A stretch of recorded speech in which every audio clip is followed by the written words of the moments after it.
सबैलाई जय मसीह। फेरि पनि तपाईलाई यो हाम्रो जुन प्रेरितीय जुन शिक्षा छ जसले एउटा विश्वासीको जगलाई निर्माण गर्दछ त्यो विषयमा हामी हेरिरहेका छौँ र तपाईलाई धेरै धेरै धन्यवाद जतिजनाले प्रार्थनामा हामीलाई याद गरिरहनु भएको छ। प्रभुले तपाईलाई धेरै धेरै आशिष दिउन् र जतिजना यो सुनिरहनु भएको छ र हेरिरहनु भएको छ तपाईहरूलाई परमेश्वरले तपाईहरूको जीवनमा यो वचनद्वारा धेरैभन्दा धेरै आशिष पुग्न सकेको होस् भन्ने हाम्रो इच्छा छ र विशेष प्रभुलाई धन्यवाद। उहाँ विश्वासयोग्य हुनुहुन्छ। यो दिनहरूसम्म उहाँले हामी सबैलाई सकुशल राखिदिनु भएको छ र आशा राख्दछु तपाईहरू सबैजना परमेश्वरको उपस्थितिमा एकदमै असल तरिकाले रहिरहनु भएको छ। अनि विशेष हामी यो अन्तिमको दिनहरूमा हामी बाँचिरहेका छौँ। त्यसले गर्दाखेरि ख्रीष्ट येशूले अन्तिमको दिनहरूमा चेलाहरूलाई यो भन्नुभएको थियो कि अन्तिमको दिनहरूमा मान्छेहरूलाई भ्रममा पार्ने आत्माले धेरै काम गर्छ र त्यसले गर्दाखेरि हामी सबैजना एकदमै होसियार रहने, प्रभुसँग एकदमै नजिकको घनिष्ठ सम्बन्ध कायम गर्ने, परमेश्वरको वचन नियमित रूपमा अध्ययन गर्ने र प्रभुको उपस्थितिमा रहने एकदमै हामीलाई जरुरी छ र परमेश्वरले हामीलाई यो वचनहरूद्वारा आशिष पुर्याएको हुन्। र विशेष गरी हामीले हिब्रू 6 अध्यायबाट 1 र 2 पदबाट केही कुरा हेरिरहेका थियौँ र म तपाईँलाई आज फेरि यो पद पढ्न गइरहेको छु। यस कारण ख्रीष्ट सम्बन्धीको प्राथमिक सिद्धान्तहरूलाई छोडेर हामी परिपक्वतर्फ बढौँ, मृत्युतिर लैजाने कामहरूबाट पश्चाताप, परमेश्वरमाथिको विश्वासको कुराहरूको जग फेरि नबसालौँ, विभिन्न बप्तिस्माहरू सम्बन्धी शिक्षा, हात राख्ने काम, मरेकाहरूको पुनरुत्थान र अनन्त दण्ड जस्तो कुराहरूको जग फेरि नबसालौँ। यदि परमेश्वरको अनुमति भयो भने हामी यसो गर्नेछौँ। है, यहाँनिर हामीलाई 6वटा विषयहरूको कुरा गरेको छ। अनि यो चाहिँ प्रभुलाई विश्वास गरिसकेपछि अब दोस्रो चरणमा हामी तयार हुनुपर्ने, हाम्रो जीवनमा बसालिनुपर्ने अर्को जग चाहिँ यो 6वटा कुराहरू हुन् र जसले हाम्रो जग दरिलो भएपछि हामी त्यहाँदेखि उसो फेरि परिपक्वतिर अब फल फलाउने ख्रीष्टको चेलाको रूपमा हामी बढ्दै जान सक्छौँ। अनि जरा यदि सानो छ, एकदमै जरा चाहिँ सानो एउटा फुलको बोटको जरा जस्तै या मकैको जरा जस्तै मात्र हानेको छ भने त्यो कहिले पनि ठुलो रुख बन्न सक्दैन है। अनि यदि त्यो ठुलो रुख हुनु खोज्यो भने पनि त्यो ढल्छ, त्यसले त्यो वेट थाम्नु सक्दैन। त्यसले गर्दाखेरि जरा पनि एकदमै गहिरो लगाउनु पर्ने छ। तर हामीले ब्यालेन्स गर्नुपर्ने कुरा चाहिँ के छ भन्दा सन्तुलित तरिकाले चल्नु पर्दाखेरि चाहिँ जरा पनि गहिरो होस् अनि जति दह्रो जरा या फाउन्डेसन छ त्यस्तै माथिको घर पनि बनिन सकेको होस्। अनि यदि तलको घरको जग चाहिँ अब 10 तला घर बनाउने जग हामीले तल जमिन मुनि जग चाहिँ देखिँदैन, त्यसले गर्दा हामीले जमिन मुनि चाहिँ 10 तला घर बनाउनु सक्ने खालको जग बसाएर माथि चाहिँ बाँसको अनि खर या सिरुको छाना लगाएर घर बनायो भने त्यो व्यर्थ हुन्छ, किनभने त्यत्रो जग बसालेको कुनै फाइदा भएन। तर यदि हामीले जग तल 10 तलाको बनायो भने माथि पनि हामीले 10 तलाको घरै बनायो भने चाहिँ त्यसले चाहिँ सन्तुलित अनि ब्यालेन्स देख्छ अनि राम्रो भएर जानेछ। र यो जग बसाल्ने क्रममा हामीले 2टा विषयहरू हेरिसक्यौँ। एउटा चाहिँ सुरुमा इन्ट्रोडक्सनको रूपमा जगको महत्त्वको विषयमा हामीले हेऱ्यौँ। त्यहाँदेखि पहिलो त्यो सिद्धान्तहरूमध्येमा मरेको कार्यहरूबाट या मरेको कामबाट पश्चाताप गर्ने कुराहरू हामीले हेऱ्यौँ। अनि दोस्रो अब योभन्दा अगाडिको सेसनमा चाहिँ हामीले परमेश्वरप्रतिको विश्वासको कुराहरू हेऱ्यौँ। अब तेस्रोमा आज हामीले हेर्न गइरहेको चाहिँ बप्तिस्माहरू सम्बन्धी शिक्षा भनेको छ। बप्तिस्मा मात्र भनेको छैन, बप्तिस्माहरू भन्नेको मतलब धेरै बप्तिस्माहरू छन् अनि ती बप्तिस्माहरू सम्बन्धी शिक्षाहरू हामी हेर्न गइरहेका छौँ।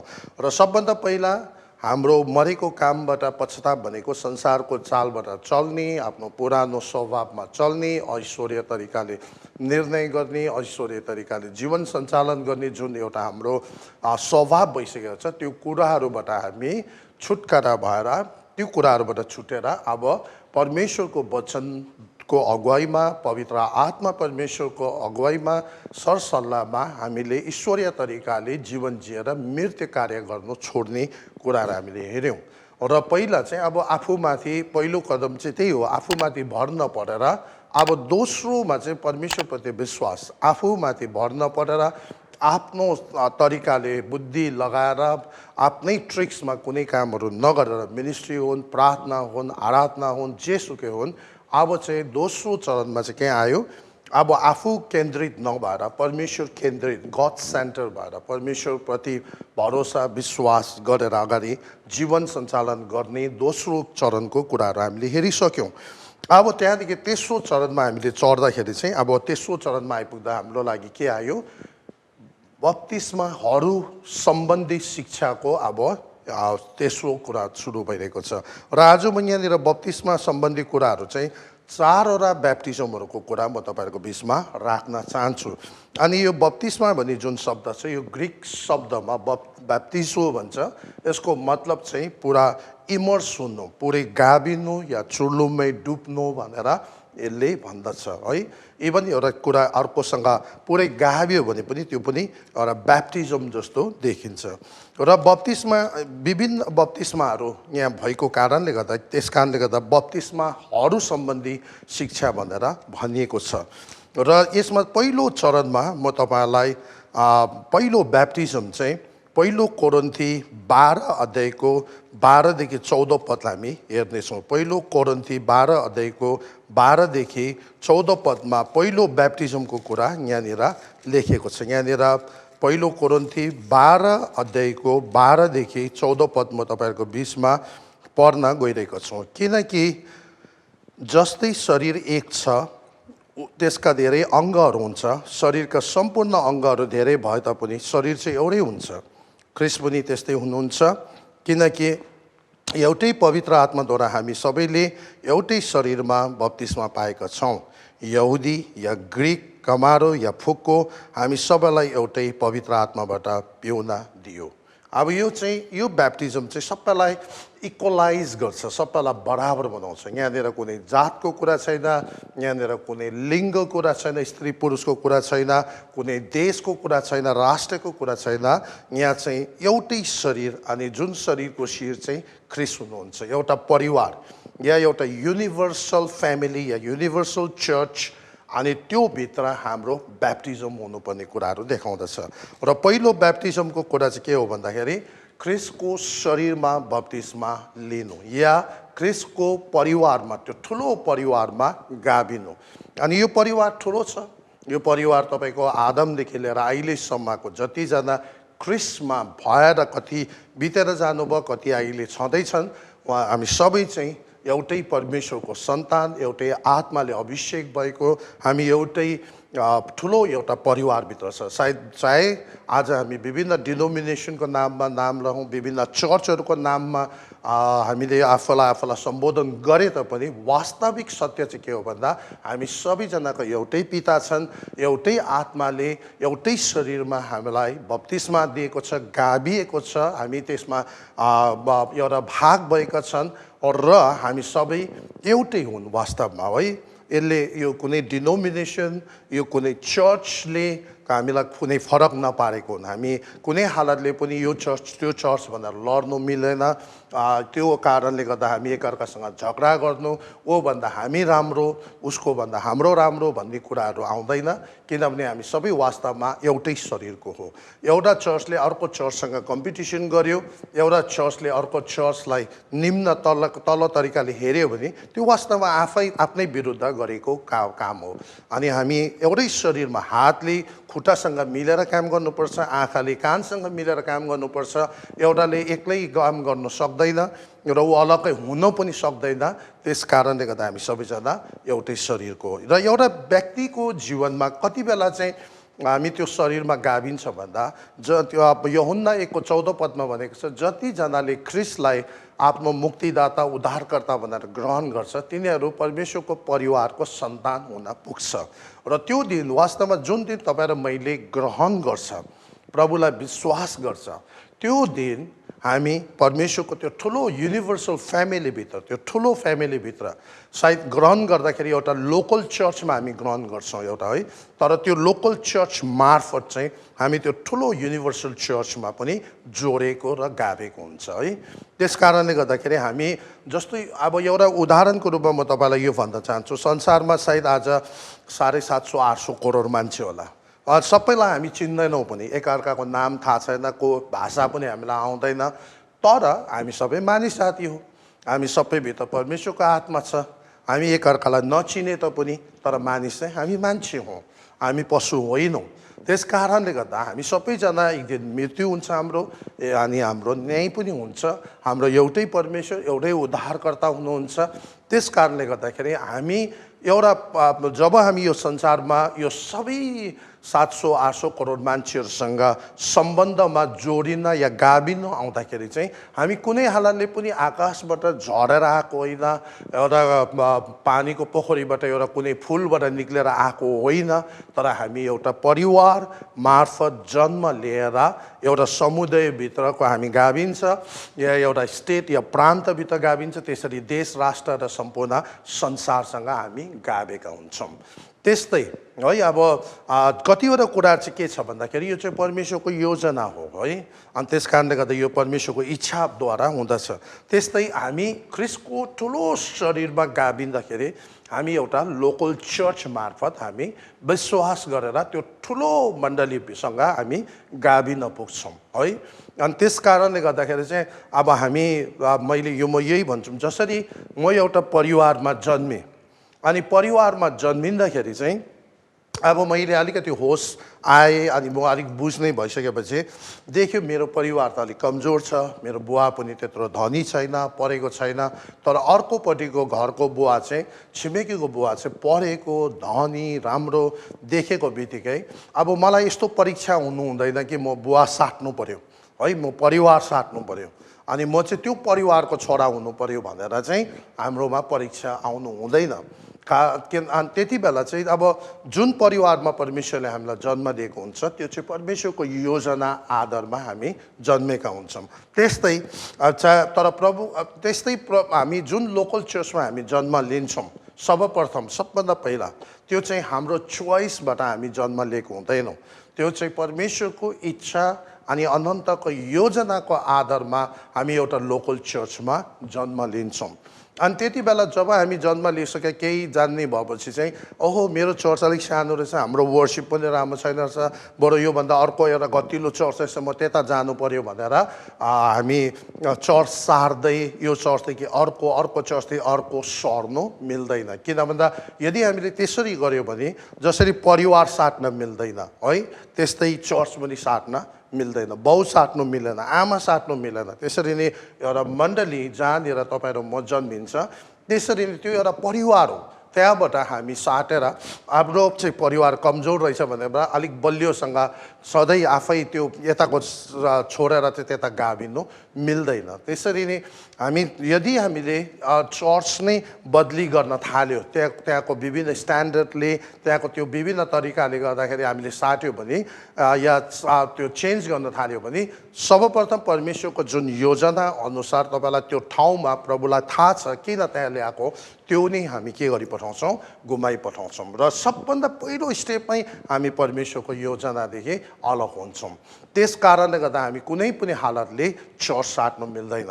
अनि अर्को कुरा चाहिँ चाहे हामी गरिब घरमा जन्मुन्, त्यति बेला तपाईँ र मैले यो सोच्नु मिल्दैन कि परमेश्वरले किन ममाथि पक्षपात गरेर चाहिँ मलाई चाहिँ गरिब घरमा जन्म दियो भन्नु हामी मिल्दैन।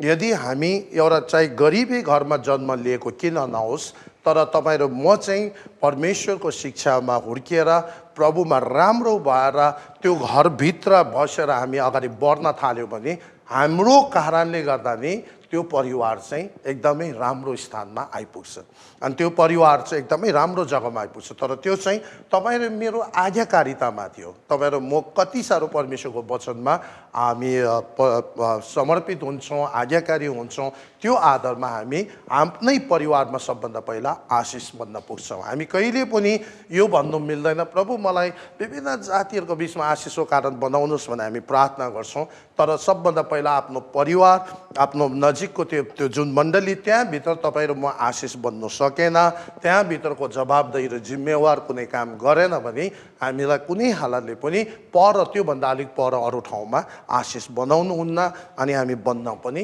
सक्दैन। किनभने हामी त्यसरी प्रिन्सिपललाई भायोलेट गरिरहेको हुन्छ। हामीले पहिला वर्कआउट गर्नुपर्ने कुरा के छ भने आफू जहाँ जन्मेको छ, जुन बायोलोजिकल हाम्रो बाउआमा छ, जहाँ जन्मेको छ त्यो परिवार निर्माण गर्ने, साथसाथै जुन लोकल चर्चमा हामी जन्मेका छौँ त्यहाँनिरको जवाबदेही र जिम्मेवार भएर अगाडि बढ्नुपर्ने। यो दुईटा कुरा चाहिँ सर्वप्रथम पहिला ख्रिस्टले हामीलाई उहाँको शरीरमा जब बप्तिस्मा दिँदा हामीलाई छानेर दिएको होइन। हामी कसैले पनि प्रभु मलाई केटा बनाउनुहोस् या मलाई छोरी बनाइदिनुहोस् या प्रभु मलाई जेठा या जेठी या कान्छा कान्छी बनाइदिनुहोस् या यो चर्चमा मलाई ग्रहण गराउनुहोस् भने हामी कसैले पनि पहिले प्रार्थना गरेर फास्टिङ गरेर हामी आएको हुँदैनौँ। यो चाहिँ परमेश्वर आफैले उहाँको सोभरेनिटी भन्छ, उहाँको आफ्नो अभिप्राय, असल अभिप्रायमा उहाँले अनन्तको योजनामा जोडेर त्यो कुराहरू हाम्रो बिचमा ल्याएको हुन्छ। अनि त्यति बेला हामीले एक्सक्युज गर्नु हुँदैन, हाम्रो परिवार त यस्तो खालको श्राप बन्धन विभिन्न कुराहरू भन्नु मिल्दैन। जब हामी एउटा जवाबदेही भएर मेहनत गरेर आज्ञाकारिता साथ परमेश्वरमा एकदम एक्टिभली जब हामी अगाडि बढ्न थाल्छौँ 2-4 साल 10 सालभित्रमा हाम्रो परिवार इभन त्यो चर्चको पनि सबै क्षेत्रमा परिवर्तन हुँदै जान्छ। कारण किनभने तपाईँ र म आशिषित हुन्छ अनि हामीले हाम्रो परिवार र हाम्रो लोकल चर्चमा आशिषको कारण बन्दै हामीले थप्दै लान्छ अनि हामी त्यसरी सबै मेम्बर्सहरूले आफ्नो परिवारप्रति र आफ्नो चर्चप्रति जवाबदेही र जिम्मेवार भएर काम गर्यो भने चाहिँ अब त्यो चर्च पनि मिसन माइन्डेड पक्का हुन्छ, परिवार पनि मिसन माइन्डेड हुन्छ।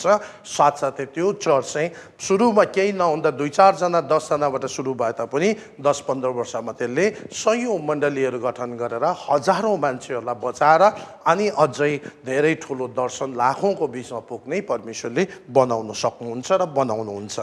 त्यस कारणले गर्दा हामी कहिले पनि चर्च सार्दै यो परिवार सार्दै हिँड्नु मिल्दैन। यो चाहिँ सबैभन्दा पहिलो भायोलेसन हो र सबभन्दा पहिला हामी एउटा लोकल चर्च मार्फत हामी के गर्छौँ, परमेश्वरको त्यो ठुलो परिवार र शरीरभित्र गाभिन्छौँ र त्यो जुन गाभ्ने प्रक्रिया छ त्यो चाहिँ परमेश्वरले राखेको र प्रभुले हामीलाई जहाँबाट गाड्नु भएको छ त्यसैमा स्थिर रहेर विश्वासयोग्य भएर आज्ञाकारी रहेर हामी अगाडि बढ्न सक्नुपर्छ। अनि यो चाहिँ सबैभन्दा पहिला फाउन्डेसन हो एउटा लोकल चर्चप्रतिको तपाईँको जवाबदेही र जिम्मेवार।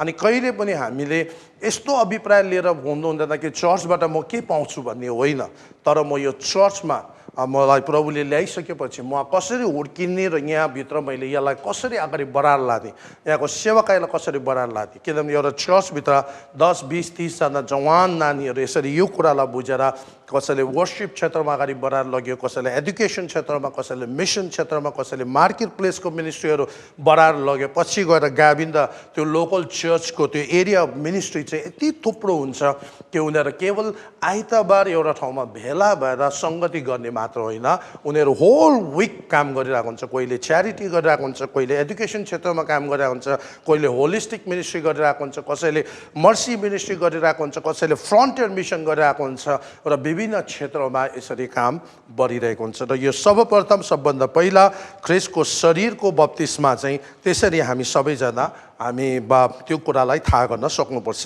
अब पहिलो ख्रिस्टको शरीरमा बप्तिस्मा लिएर तपाईँ परमेश्वरको परिवारमा जन्मियो है, जन्मिसकेपछि चाहिँ अब यदि सम्झिनुहोस् तपाईँको अब एउटा घरमा 10 जना 12 जना नानीहरू भयो, तर 10-12 जना नानीहरू कोही मातेर हिँड्ने, कोही गैर जिम्मेवारी, कोही नपढेको बदमास, कोही जेलतिर परिरहेको भयो भने साह्रो दुःख लाग्दो हुन्छ। नानी त भयो 12 जना, तर सबैजना केही नगर्न सक्ने भयो भने चाहिँ त्यो परिवारको साह्रो नमजा लाग्छ। अब त्यस्तै अब हामीलाई थुप्रै मान्छे हाम्रो परिवारमा गाभ्यो, ग्रहण गर्यो, तर अब त्यसमा प्रक्रिया छ दुइटै।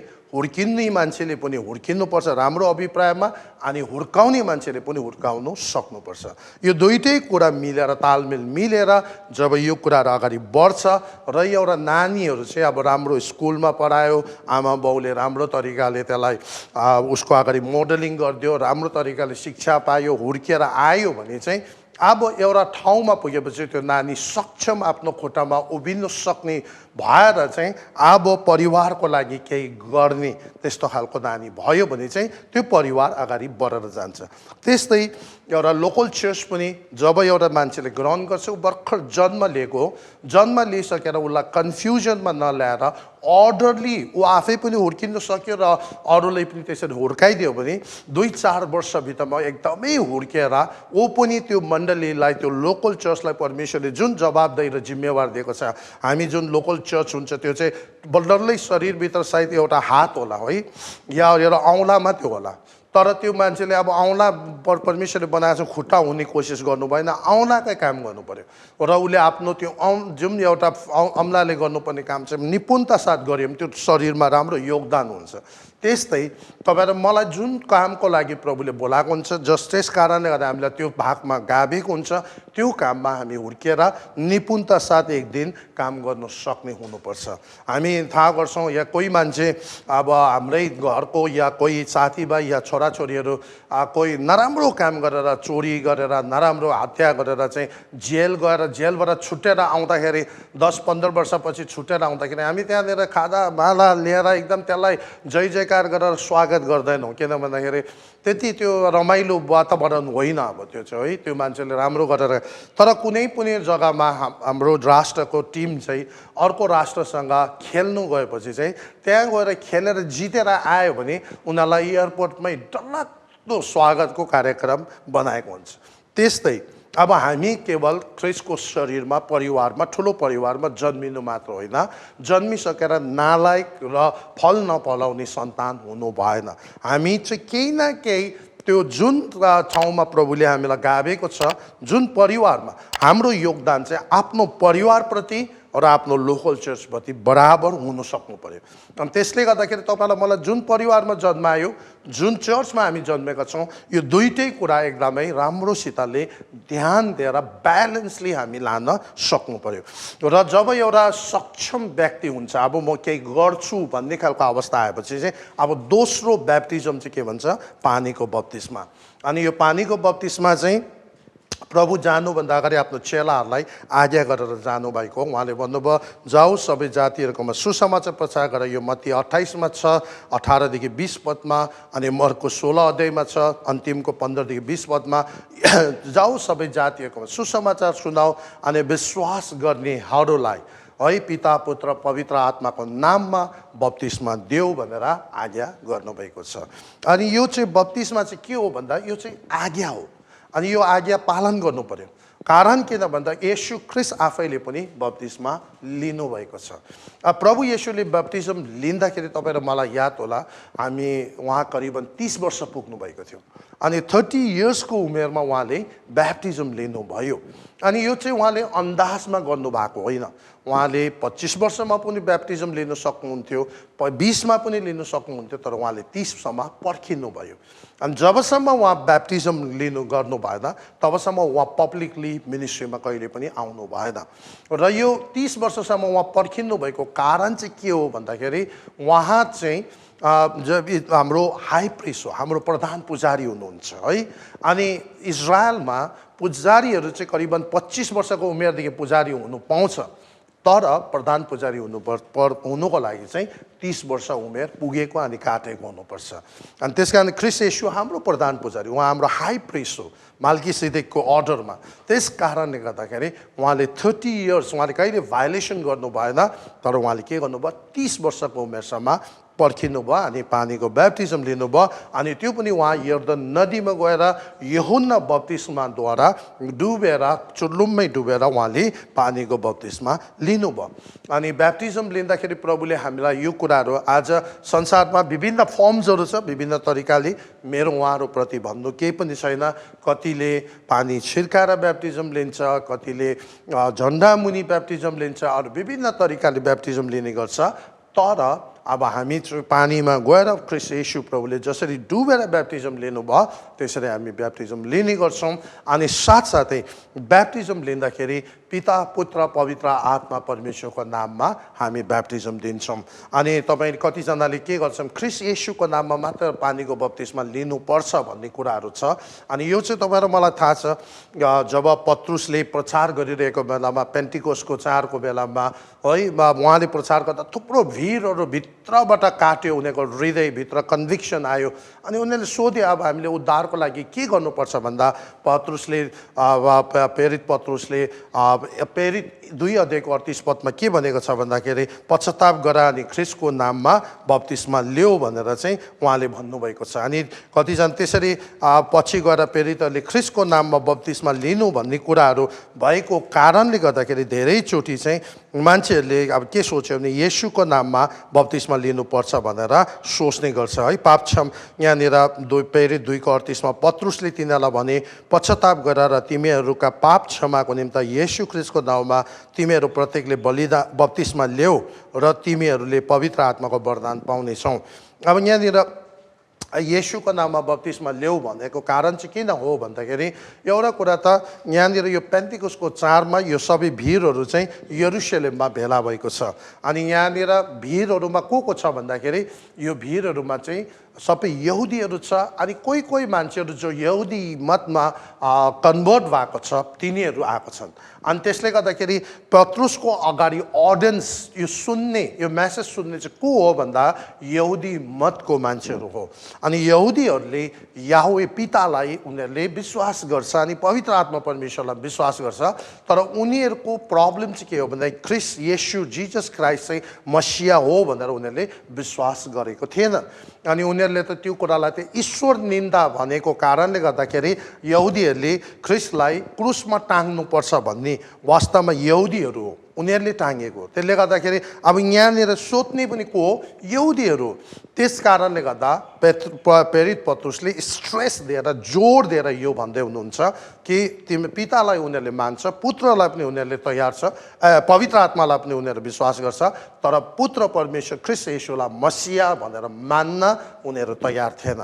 त्यस कारणले गर्दा उहाँले व्यक्तिगत रूपमा यहुदी अडियन्सहरूलाई यो बुझाइरहेको छ, पिता पवित्र आत्मा तिमीहरूले मानिरहेका छौ, तर अब चाहिँ तिमीहरूले छुटाएको चाहिँ के हो भने येशू ख्रिस्ट चाहिँ हाम्रो मसिया जो आउनुभयो, जसलाई तिमीहरूले क्रुसिफाई गर्यो, उहाँको नाममा तिमीहरूले पहिला त्यो गरेको सबै कुराको लागि पश्चाताप गरेर, पाप क्षमाको लागि तिमीले पश्चाताप गरेर उहाँसँग क्षमा मागेर अनि ख्रिस्ट येशूको नाममा बप्तिस्मा ल्याऊ भनेर भनेको छ। यानी जब त्यो यहुदीहरू कन्भर्ट हुँदा मेसानिक ज्युजहरू जब प्रभुमा आएपछि अनि उनीहरूलाई पिता पुत्र पवित्र आत्माको नाममा बप्तिस्मा दिइन्छ। अनि त्यहाँनिर ख्रिस्टलाई पनि, येशू ख्रिस्टलाई पनि मसिया भनेर उनीहरूले विश्वास गर्छ। नत्र तपाईँलाई थाहा छ मेसानिक ज्युजहरू बहुत कम्ती छ, यहुदीहरू अझै पनि इजरायलमा बहुत कम्तीले मात्र ख्रिस्टलाई विश्वास गरेको छन्, तर जसलाई हामी मेसानिक ज्युज भन्छ है, बहुत कम्तीले है। अनि त्यो जसले विश्वास गरे उनीहरूले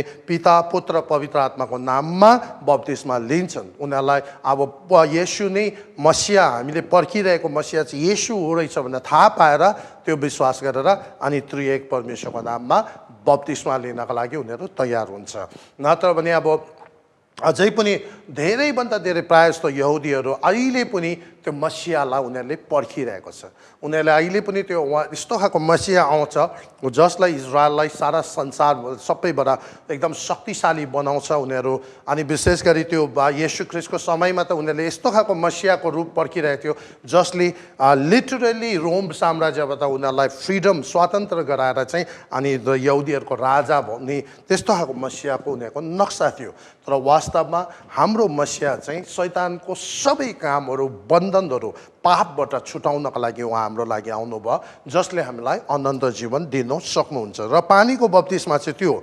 अनि अरू त्यस कारणले गर्दा हामीले पानीको बप्तिस्मा लिनु भनेको चाहिँ अब के हो, सबै पब्लिकको अगाडि एउटा गवाई पनि हो, सबैको अगाडि हाम्रो कन्फेसन हो। म आजदेखि उता ख्रिस्टको यो परिवारभित्र एउटा जवाबदेही जिम्मेवार व्यक्ति, यो डल्लै प्रभुको ठुलो परिवारभित्र यो लोकल चर्च मार्फत चाहिँ म अब उभिन्छु अनि यो कसको लागि म जिउँछु, यसैको लागि म काम गर्छु, अब म अगाडि बढ्छु अनि म एउटा जवाबदेही भएर बोझ लिएर हिँड्ने हुन्छु। भन्नुको बेला एउटा बालकदेखि हुर्किएको अब केही भार लिने, जवाबदेही र जिम्मेवार हुन सक्ने व्यक्ति हुने एउटा निर्णायक समय हो।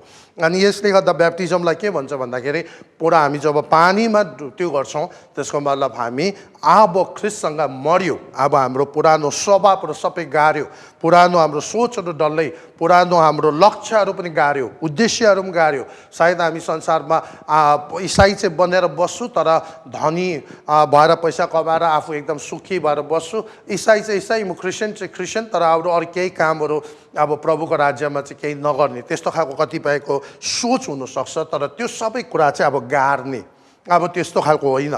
तर अब त्यहाँदेखि त पानीदेखि बाहिर निक्लिँदा हुँदाखेरि चाहिँ हामी निक्लिँदा चाहिँ एउटा पुनरुत्थानको शक्तिको अनुभव साथ आउनु भनेको।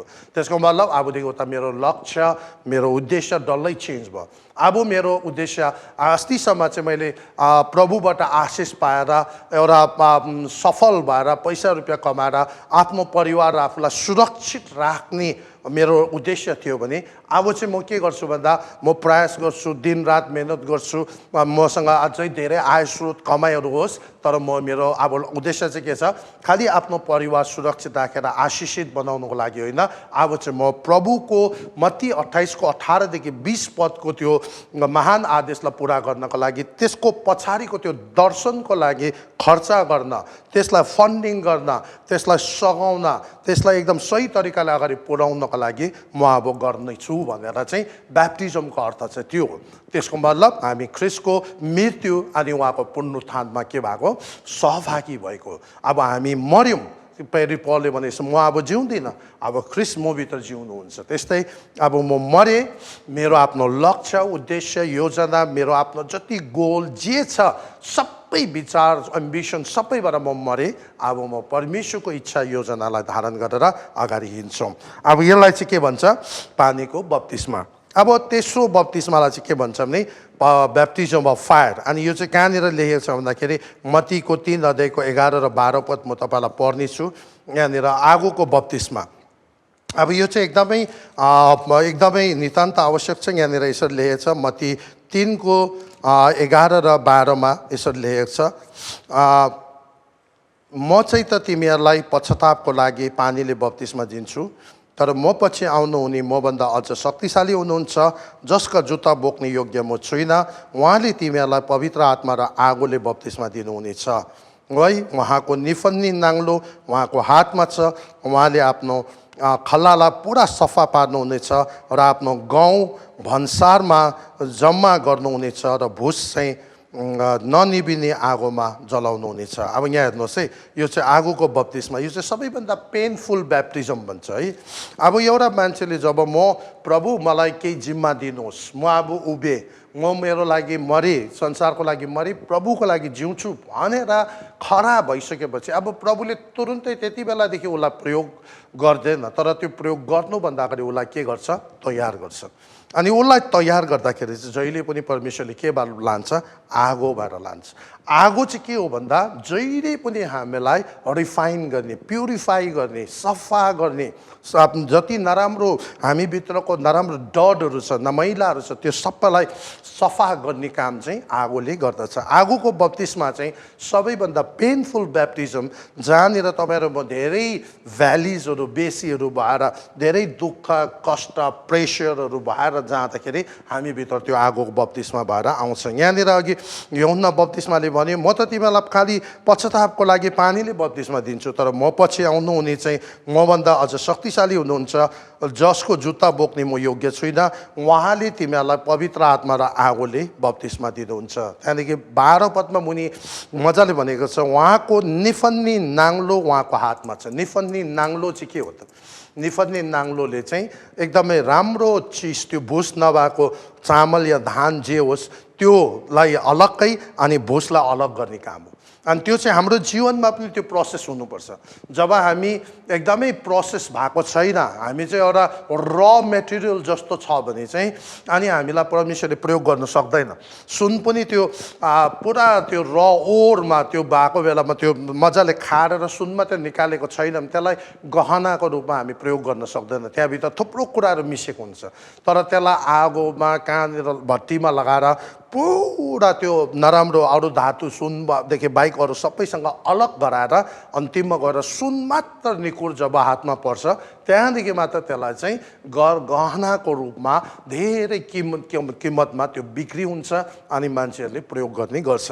त्यस्तै परमेश्वरले तपाईँ र मलाई चलाउनुभन्दा अगाडि हामीलाई प्रयोग गर्नुभन्दा अगाडि अब म जवाबदेही जिम्मेवार हुन्छु त भने तर मलाई के गर्नुहुन्छ परमेश्वरले खार्नुहुन्छ, मलाई बनाउनुहुन्छ, मलाई एकदमै धेरै प्रेसर भएर लानुहुन्छ। जसरी हिरा जुन हुन्छ, डायमन्ड जुन हुन्छ, त्यो पनि पृथ्वीको सतहभित्र जहाँनिर एकदमै धेरै चाप हुन्छ, जहाँनिर धेरै तातो छ, जहाँनिर कोइला खानीहरू छ, पत्थर कोइला जुन भन्छ त्यो कोइलाहरू छ, त्यही कोइलामा चाहिँ जब बेसी चाप हुँदै गयो, तातो बढ्दै गएपछि त्यही कोइला चाहिँ पहिला हेर्दा कालो घिनलाग्दो अनि मैला देख्दा कसैले मन नपराउला, तर पछि गएर त्यही कोइला चाहिँ म्याक्स धेरै प्रेसरमा आयो भने त्यो चाहिँ डायमन्ड भएर परिवर्तन हुन्छ अनि त्यो चाहिँ भरे गएर सबैभन्दा किम्ती भएर आउँछ। अनि यो चाहिँ तपाईँ र मैले एकदमै याद गर्नुपर्छ। हाम्रो जीवनमा परमेश्वरबाट तपाईँ र मलाई प्रयोग हुनु छ भने हामीलाई यो प्रक्रिया भएर जानुपर्छ अनि हामीले प्रभुलाई यो कामहरू हाम्रो जीवनमा गर्नु दिनुपर्छ। हामीले त्यति बेला उहाँले हामीलाई खार्दै गर्दा हामी भाग्नु हुँदैन, पश्चाताप गरेर फास्टिङ गरेर प्रभु मलाई यो दुःखबाट निकालिदिनुहोस् भन्ने होइन, तर परमेश्वरसँग भन्नु पर्यो प्रभु मलाई अनुग्रह दिनुहोस् अनि यो बेला पवित्र आत्मा मलाई सहायता गर्नुहोस् ताकि म यो स्थितिबाट गएर एकदम एउटा परिपक्व खारेको जवाबदेही जिम्मेवार व्यक्ति हुन सकूँ। अनि यो विषय हेर्दा हेर्दै मलाई एउटा एकजना प्रभुको दासको विषयमा याद आयो। उहाँ चाहिँ अब सहरमा बस्ने धेरै धनी राम्रो परेको, तर उहाँले चाहिँ अब गाउँमा पनि सेवा गर्न जाने। अनि एउटा गाउँमा चाहिँ उहाँ जहाँनिर सेवा गर्न जानुहुन्थ्यो त्यहाँनिर जहाँ मण्डली थियो, जहिले पनि उहाँ जाँदाखेरि एउटा छोरी मान्छे 7-8 वर्षको छोरी नानी, अनि ऊ चाहिँ सबभन्दा पहिला चर्चमा आउने, चर्च सबै बराल्ने, सफा गरेर राख्ने, अनि अरू आउनुभन्दा अगाडि ऊ सबै सफा गरेर प्रार्थना गरिरहेको भेट्दथ्यो। अनि एकपल्ट जाँदा पनि त्यस्तै, दोस्रोपल्ट जाँदा पनि त्यस्तै, तेस्रोपल्ट जाँदा अनि अलिक दिनपछि चाहिँ पास्टरको मनमा सोच आएछ, यो को रहेछ यो नानी चाहिँ, कसको नानी रहेछ, म सोध्नु पर्यो। यति राम्रो नानी, जहिले चर्च खोल्नुमा ऊ अगाडि आउने, चर्च सबै सफा गर्ने, प्रार्थनामा बसिरहेको, वचनमा ध्यान दिने, आराधनामा गहिरो तरिकाले डुब्ने, कति राम्रो नानी रहेछ भनेर उहाँले सोच्नुभयो। अनि त्यसो भरे सेवा हुँदै सकेर उहाँले त्यहाँ अगुवासँग सोधेछ यो नानी चाहिँ को हो, कसको नानी हो भन्दा एउटा त्यो मण्डलीको एउटा परिवारको यस्तो नानी भनेर उहाँले चिनाउनु भयो। तर के भएको रहेछ भन्दाखेरि त्यो नानी चाहिँ अब जन्मेको बित्तिकै त्यो नानी जन्मेको 2-4 महिनाभित्रमा केही कारणवश उहाँ त्यो नानीको आमा चाहिँ प्रभुमा उठेको बेलामा नानी सानै थियो, अब 6-7 महिनाको पनि थिएन। अनि त्यहाँदेखि नभन्दै 5-6 महिनाभित्रमा बुबाले अर्को विवाह गर्नुभएको छ। उहाँको अब उमेर थियो अनि अब त्यस कारणले गर्दा उहाँले अर्को विवाह गर्यो। अनि त्यो विवाह पछि चाहिँ अब त्यो कान्छी आमापट्टि पनि फेरि अरू 2टा नानीहरू जन्मेछ, सानो सानो, कोही एउटा 3 वर्षको, एउटा 1 वर्षको, त्यस्तो नानी थिएछ। अनि यो नानी चाहिँ 6-7 वर्षको। अनि त्यो नानीले चाहिँ पछि अब त्यो कतिचोटि के भएको रहेछ भने घरमा अब कान्छी आमा भएको कारणले गर्दा कतिचोटि अब उसलाई चाहिँ हेलित भएको, अनि उसलाई त्यति साह्रो ध्यान नदिएको, अनि अब यतापट्टि अर्को आफ्नै नानी 2टा भएको कारणले गर्दा त्यो सानी आमाले चाहिँ आफ्नै नानीलाई बढी माया गर्ने, अनि यो अर्को यो नानी जुन 6-7 वर्षकोलाई त्यति ध्यान नदिने, लुगाफाटोहरू पनि नदिने, खाना पनि पेटभर नदिने, उसलाई सबैभन्दा बेसी काममा लगाउने, त्यस्तो खालको अवस्था थियो। अनि त्यसले गर्दा त्यो नानी चाहिँ अब सङ्गति हुँदाखेरि चाहिँ सबभन्दा अगाडि मण्डली आएको कारण चाहिँ त्यो रहेछ, ऊ चाहिँ परमेश्वरको शरणमा आश्रय लिएर उहाँ त्यहाँनिर उसले शान्ति पाउने, आशा पाउने कारणले गर्दा चाहिँ परमेश्वरको उपस्थितिमा आएको रहेछ। अनि तर त्यो कहानी, त्यो घटना सुनेपछि पास्टरलाई किसिमको भित्रबाट दया आएर चाहिँ पास्टरले चाहिँ के भनेछ भने म यो तपाईँ अगुवालाई भनेछ, तपाईँले त्यो बुवासँग कुरा गरिदिनु नि, नभने यो नानी चाहिँ म लान्छु,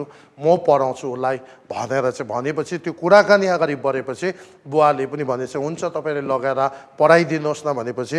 अनि जब उसलाई सहरमा ल्यायो अब पास्टरसँग चाहिँ अब धन सम्पत्ति सबै राम्रो भएकोले गर्दा उसलाई डेली ट्युसन लगाएर स्कुल राम्रो पढाएर गर्दा नगर्दा नानी 9 पास गर्यो, 10 पास गर्यो, 12 पास गर्यो। त्यहाँदेखि त त्यतिन्जेल चाहिँ ठिकै थियो अरे। उसँग जे माग्छ त्यही घुम्नु पनि लगिरहेको छ, लुगाफाटो जे एकदम अब सुविधामा आयो।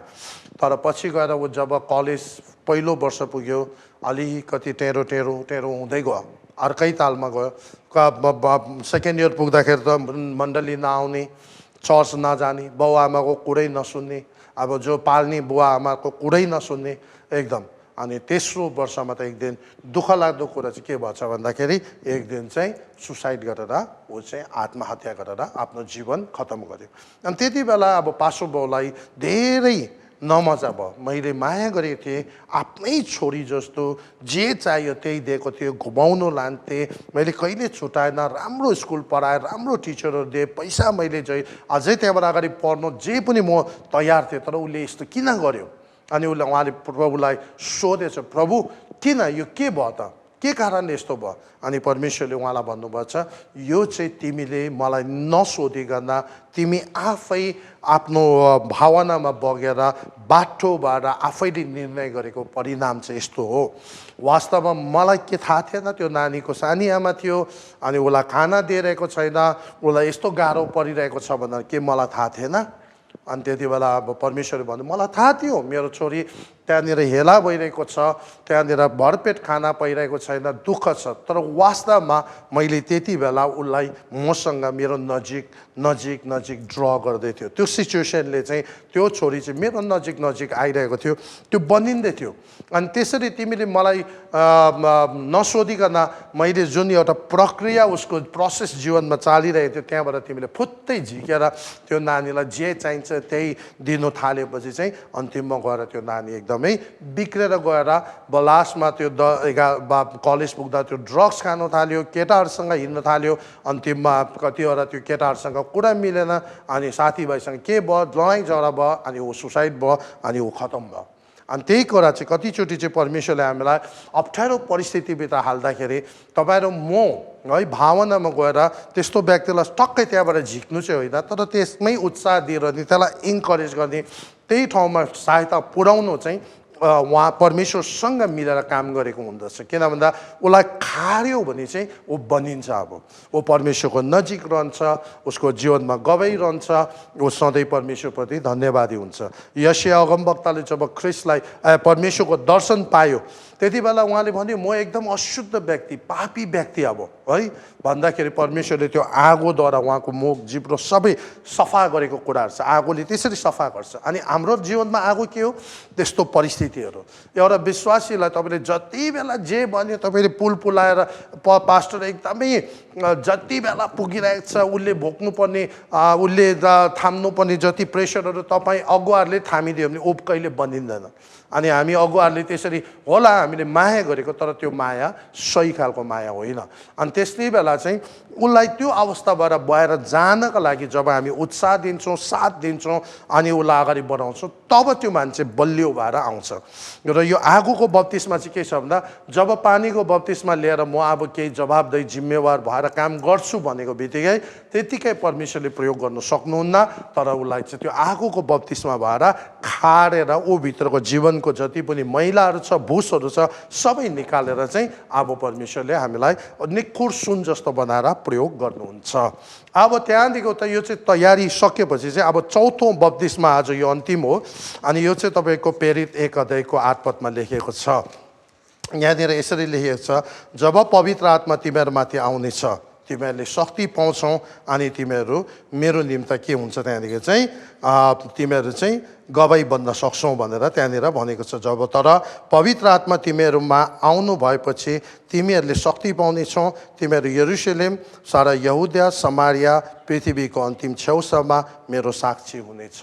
अब यो चाहिँ तपाईँको के भनेको छ भन्दा अब जब परमेश्वरमा हामी अब ख्रिस्टको शरीरमा जन्मियो, परिवारमा जन्मियो, राम्रोसित हुर्कियो, त्यहाँदेखि जवाबदेही जिम्मेवार बन्नका लागि हामी आफूलाई एकदमै ओपनली सबैको अगाडि आयो, अब ब्याप्टिजम लियो पानीको, त्यहाँदेखि खार्नु लगायो, प्रभुले मलाई खार्ने तयार गर्ने प्रोसेसमा म पुरा पास भएर आएपछि चाहिँ अब परमेश्वरले चौथो ब्याप्टिजम चाहिँ के गरिदिनुहुन्छ पवित्र आत्मा परमेश्वरको बत्तिसमा दिनुहुन्छ किन भन्दाखेरि अब पवित्र आत्मा बत्तिसमा आएपछि त्यो मान्छेले के पाउँछ शक्ति पाउँछ अनि शक्ति चाहिँ उसले त्यहाँदेखि चाहिँ के गर्छ मिसह्यान्डल गर्दैन उसले नराम्रो तरिकाले प्रयोग गर्दैन आफूलाई नामी बनाउनको लागि खालि आफ्नो सेवकाईको लागि आफ्नो चर्च ठुलो बनाउनको लागि मात्रै होइन तर खास राज्य निर्माण गर्नको लागि आत्मा बचाउनको लागि मान्छेहरूलाई तयार गर्नका लागि परमेश्वरको राज्य संसारमा ल्याउन दुष्टको जगहरू उखाल्नका लागि हामी त्यो शक्ति त्यहाँदेखि त्यसलाई प्रयोग गर्न थाल्छौँ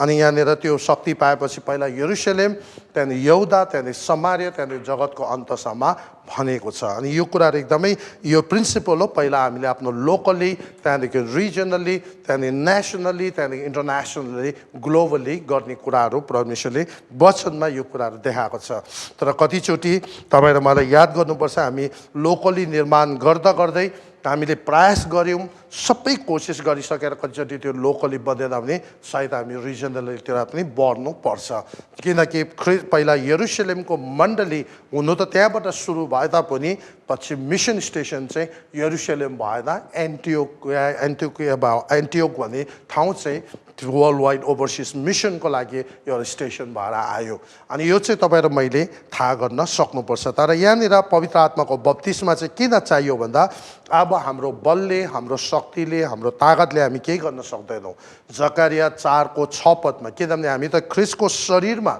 हामी गाभेका छौँ उहाँ हाम्रो शिर हुनुहुन्छ उहाँको राज्यभित्र आफू मरेर उहाँमा पुनरुत्थान भएर उहाँको लागि काम गर्छु भनेर आएको छ खारेको छ अब हामी हम्बल भइसकेर अब आफ्नो बुद्धि लगाएर आफ्नो बलले आफूसँग भएको स्रोतले आफ्नो कुनै कामले चाहिँ हामी परमेश्वरको राज्यमा काम गर्न सक्दैनौँ फल फलाउन सक्दैन तर अब हामीलाई के चाहियो माथिबाटको पवित्र आत्माको त्यो अभिषेक त्यो सहायता त्यो शक्ति हामीलाई चाहियो जसद्वारा चाहिँ हामी मिसनलाई सेवकाईलाई अगाडि बढाउन सक्छौँ त्यसले गर्दा जकरिया 4:6 के भनेको छ भने न त बलले न शक्तिले तर तपाईँको आत्माद्वारा है न त शक्तिले न त बलले तर परमेश्वर पवित्र आत्माको अगुवाईमा अभिषेकमा सरसल्लाहमा हामी अगाडि कामलाई बढाउन सक्छौँ अनि त्यस कारणले गर्दा तपाईँहरू मैले अब यो विभिन्न चाडहरू र ब्याप्टिजमको यो क्षेत्र चाहिँ हाम्रो जीवनमा यो प्रोसेस यो प्रक्रियामा हामी भएर जानु सक्नुपर्छ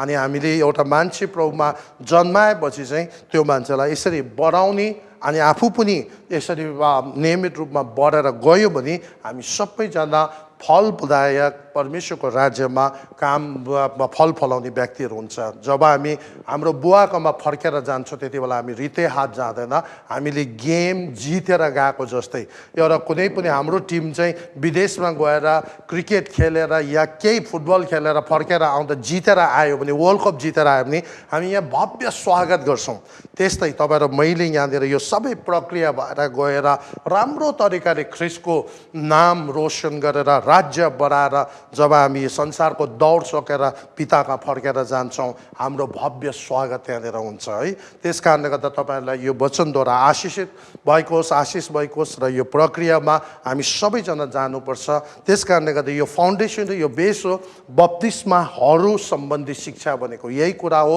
र परमेश्वरले तपाईँलाई धेरै धेरै आशिष दिउन् र यो पछि अर्को सेसनमा हामी चौथो पोइन्ट हात राख्ने सेवाकाई चाहिँ अर्को हप्ता हामी हेर्नेछौँ तबसम्म तपाईँले परमेश्वरले तपाईँलाई सुरक्षित राखौँ हाम्रो यो टिमको लागि अनि यो युट्युब सेसनको लागि तपाईँले प्रार्थनामा नियमित सम्झिदिनु होला साथसाथै हाम्रो यहाँनिर थुप्रै सेवाकाईहरू विभिन्न ठाउँमा वृद्धि भइरहेको छ नयाँ थुप्रै मान्छेहरू प्रभुमा आएको छ यो मङ्गलबार बुधबार हाम्रो ट्रेनिङहरू छ मङ्गलबार हिन्दीमा छ अनि बुधबार नेपालीमा छ त्यसले गर्दा तपाईँहरूले सबैले प्रार्थनामा सम्झिदिनु होला परमेश्वरले तपाईँहरूलाई सबैलाई धेरैभन्दा धेरै आशिष गरून् हामी छोटो प्रार्थनाको साथ आजको सेसनलाई अन्त गर्नेछौँ परमेश्वर बुवा हामी तपाईँलाई धन्यवाद चढाउँछौँ तपाईँको वचनको लागि तपाईँ एकदमै सिद्ध पवित्र अनि अर्डरली काम गर्नुहुने परमेश्वर हुनुहुन्छ तपाईँले कहिले पनि गोलमाल गर्नुहुन्न तपाईँले इभन हामीलाई यो ब्याप्टिजमहरूको सम्बन्धी शिक्षामा पनि